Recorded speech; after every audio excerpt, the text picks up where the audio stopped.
سلام سلامتنا ببزلخم يصحم كورا تخاتلتنا امونغو دمصاويان استفتر ችግር ኣብዚ ሕዚ እዋን ትግራዊቲ ድምጻዊት ሸዊት መዝገው ኣብዚ ሕዚ ሰዓት ሰርሕቶ ሙሉእ ኣልበም ተኣጊዱ ደም እናነብዐ ትርከብ ሓግዙኒ ድምጺ ይኹንንውን እናበለት ትርከብ ለሊ 6 ሚልዮን ዝወድእ ኣብዚ ሕዚ ሰዓት እቲ ኣብ ቃለም ሕተት ዝተዛረወቶ ማለት እውን እቲ ዝተዛረወቶ ቃለም ሕተት ኣብቲ ግዘንሱ ዘውጽኦቶ ቃላት ነይሩ በአርከስ ኣብዚ ቃላት እዚ ድማ ሸዊት መዝገው ካብ እቶም እትፈቶም ደርፍታትን ስራሕቶም ስራሕትን ዝገለጸት እንትኸውን ካብዚኣቶም ድማ ሓደ ሰላም ክብለኪ ሰላም ዝብል ድሕሪ ምግላጽ እዚ ደርፍ እዚ ድማ ናይ ህቡብ ኤርትራዊ ድምጻዊ ኮይኑ ድሕሪ ምርካብ ሸዊት መዝገው ኣብዚ ሕዚ እዋን ጠቅላላ ንኽልተ ዓመት ዝወድእ ኣልበማ ንኽዕጸውን ንኽእገድን ካብዚ ሓሊፍ ድማ ስጉምቲ ኣብ ልዕሊኣ ንኽውሰድን እዩ እናተሓሰበ ዝርከብ እዚ ዝሓስቦ ዘሎ ድማ መብዛሕትኦም ናይ ኤርትራውያን ድምጻውያንን ስነ ጥበባውያን እንትኾኑ ኣብዚ ሕዚ ሰዓት ድማ ድምጻዊት ሸዊት መዝገው ደም እናነብዐት ንልዕሊ 2 ዓመት ዝሰርሐቶ ኣልበምን ልዕሊ 6 ሚልዮን ወጻኢ ገይሩ ዝሰርሐ ደርፍታትን ኣብዚ ሕዚ እዋን ተኣጊዱ ደም እናነብዐት ትርከብ ነገር ግን ድማ ኻሊእ ምሽጥርውን ማለት እውን በቲ ኣብዚ ቅድሚ ሓደ መዓልቲ ኣብቲ ናይ ዋዕላ መራኸቢ ሚድያ ማለት እዩ ዝጽሓፈቶ መልሲ ነይሩ ብዛዕባቲ ተሰሪቁ ዝተባሃለ ደርፊ በአርከስ ኣብዚ ሕዚ ሰዓት በቲ ዝመለሰቶ መልስውን ብዙሓት ዝተናደዱ ኤርትራውያን ድምጻውያን ኣብዚ ሕዚ ሰዓት ብዙሕ ምሽጥራት ብዛዕባ ሸዊት መዝገበ እናወፀ ይርከብ ማለት እዩ ስለዚ ብዛዕባ በሓፈሻ ሸዊት መዝገበ ዘላቶ ኩነታትን እቶም ድምጻውያን ኤርትራውያን ዘስምዕዎ ዘሎ ድምጽን ብዛዕባቲ ዝተሰረቀ ደርፍን ዝተከሰረ ኪሳራን ንብዓት ሸዊት መዝገበን እንታይ ይመስል ንዝብል ብሰፊሑ ዝርዝሩ እናዋኹም ክነብል ንኸውን ነዚ መደብና እዚ ሓድሽ ተዳኹንኩም ንቻነልና ሳብስክራይብ ናውልኩም ኣባላትና ድማ ላይክ ሼር ናውልኩም መደባትና ንምክትታል ሓቢርኩም ናጽንሑ ድምጻዊት ሸዊት መዝገው ዘይፈልጥ ሰብ የለይ በኣብዝሓ ደርፍታት ትግርኛ እትፍለጥ እንትኸውን ልዑል ተፈታውነትን ብዙሕ ተኸተልትን ዝነበራ እያ ነገር ግን ኣብዚ ሕዚ ሰዓት ኣብ ልዕሊ ሸዊት መዝገው ተዘረበ ዘለን እናተጻሓፈ ዘሎ ትሕዝቶ ግን ብዙሕ ተኸተልታን ብዙሓት ሰባትን ጽልኢት ክሓድረላ ኽኢሉ እዩ ማለት እዩ ድምጻዊት ሸዊት መዝገበ ንብዝሕ ዝበሉ ዓማውቲ ብዙሕ ስራሕቲ እናሰርሐት ዝመጸት እንትኸውን ነገር ግን ድማ ሸዊት መዝገው ልዑል ኣፋልጦን ልዑል ተፈታውነትን ኮይና እኳ እንተመጸት ነገር ግን ከም ዝዝከር ቅድሚ ሓደ ዓመት በዓል ገዛእ ኢሉ ናብ ቃለ ምሕተት ኣብ ዝወጸሉ እዋን እቲ በዓል ገዛእ ድማ ኩሉ ዘይማን ግጥምታትን በዓሉ እናዳለወ ከም ዝባ ካብዚ ሓሊፍ ድማ ሸዊት መዝገው ምንም ዓይነት ይኹን ክእለት ይኹን ኣፍልጦ ከም ዘይብላ ናብ ማሕበራዊ ሚድያ ዘቃልዐ እንትኸውን ኣብ ልዕሊ እዚ ሰብዚ ድማ ብዙሕ ጽልኢት እውን ሓዲሩሉ እዩ ኣብ ልዕሊ ሸዊት መዝገው እውን ብዙሕ ትሕዝቶታት ቀኒሱ ከም ዝነበረ ዝፍለጥ እዩ ማለት እውን ድምጻዊት ሸዊት መዝገው እቲ ናይ ቀደም ኣፍቃሪኣ ኣብ ቃለ ምሕተት ወጽዩ ሙሉእ ትሕዝቶኡ ዳይሬክተርን ኩሉ ነገራትን በዓሉ የማቻቸላ ከም ዝነበረ ቀረጻ ጥራሕ ከም እትጥቀም ዝነበረትን እዛ ሰብዚኣ ድማ ምንም ዓይነት ክእለትን ኣፍልጦን ከም ዘይብላን ዝብል መልእኽቲ እናመሓላለፈ ዝመጸ እንትኸውን ነገር ግን ኣብቲ ግዘንሱ ኣብ ልዕሊ ሸዊት መዝገው ልዕል ዝኾነ ጽልኢት ኣይ ሓደረን በቲ እናሰርሐቶ ዝመጸት ጽቡቕ ስራሕታ እቲ ህዝቢ እናመስገነ እዩ ሞጽዩ ነገር ግን ኣብዚ ቅነዚ ዝገበረቶ መደረ ማለት እውን ዝገበረቶ ቃለ ምሕተት ግን ንብዙሓት ድምጻውያን ኤርትራውያንን ብኣብዝሓ ድማ ንኹሎም ስነ ጥበባውያንን ፈተውቲ ደርፍን እዛ ሰብዚኣ ማለት እውን ክትእገድ ኣለዋ ዝብል ድምጺ እናስምዑ ይርከቡ ማለት እዩ ሸዊት መዝገው በአርከስ ኣብቲ ቃለ ምሕተት ቀሪባ ካብ ዝተናገረቶምን ንኹሉ ሰብ ካብ ዘቆጥዕን ድማ ሸዊት መዝገው ብዛዕባቲ ንልዕሊ 2 ዓመት ዝወድእ ኣልበም ስራሕታን ልዕሊ 6 ሚልዮን ወጻኢ ዝተገበረሉን ኣብ ቃለ ምሕተት ወጽያ ኣብ ዝተዛረበትሉ እዋን እታ ቃለ ምሕተት መዳለዊት ድማ ካብ እትፈትዮም ስራሕቲ ካብ ዝነበሩን ካብ ዘለውን ኢላ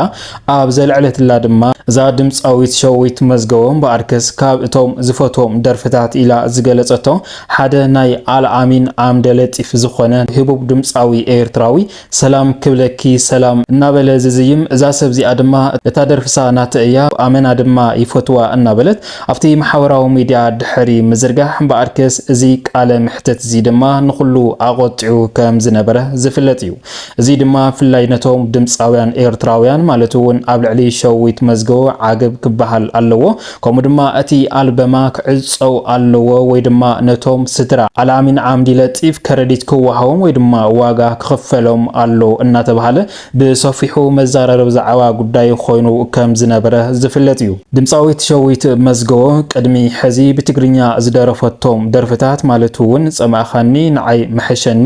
እዛ መሬት በይተይ ሃረረይ ብኮታስ ብዙሓት ደርፍታት እናደረፈት ዝመፀትን ብዙሕ እውን ብተኸተልቲ ዘፍረየት እንትኸውን ነገር ግን ኣብዚ ሕዚ ሰዓት ኣብ ልዕሊ ሸዊት መዝገቦ ኣብዚ ሕዚ እዋን ተፀራሪ ዝኾነ ሓሳባት እዩ እናቐረበ ዝርከብ ዘሎ ማለት እውን በቲ ኣብ ቃል ሕተት ዝተዛረበቶ ኣብ ልዕሊ ሸዊት መዝገቦ ብዙሕ ኪሳራን ንብዓትን ዝፈጠረ ኮይኑ ይርከብ ማለት እዩ። ክቡራት ሰማዕትና